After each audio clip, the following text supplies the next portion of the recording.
Hi అండి. చాలామంది ఉక్సులు పట్టి స్ట్రైట్‌గా రావట్లేదు అక్క. మధ్యలో ఇక్కడ మనకి డాట్ ఉంటుంది కదా! ఈ డాట్ దగ్గర క్రాస్ వచ్చేస్తుంది అంటున్నారు. ఫస్ట్ దాని గురించి అయితే మనం ఇలాగా ఒక స్ట్రైట్ పీస్ అయితే తీసుకుని అడుగునైతే ఇలా ఫోల్డ్ చేసుకోవాలండి. ఇలాగా ఫోల్డ్ చేసుకుని ఇలా డబుల్ మడత పెట్టుకోవాలన్నమాట. ఇలా డబుల్ మడత పెట్టుకుంటే ఉక్సులు పట్టి అన్నది స్ట్రాంగ్‌గా ఉంటుందన్నమాట.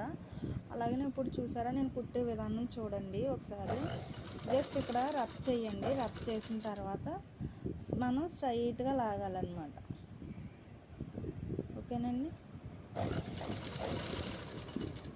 ఇక్కడ డాట్ ఎక్కడైతే ఉందో అక్కడ చిన్న కుచ్చు కింద పెట్టుకోండి. కుచ్చు పెట్టుకోవడం వల్ల ఏంటంటే మనకి లోపలికైతే రాదు, మనకి స్ట్రైట్‌గా అన్నది వచ్చేస్తుంది. ఇది ఇలా కుట్టేసిన తర్వాత మళ్ళీ దీని మీద ఇంకో కుట్టు వేసుకోవాలండి. మనం కుట్టేసేసుకున్నాం కదా, కుట్టేసేసుకున్నాక తర్వాత ఇలా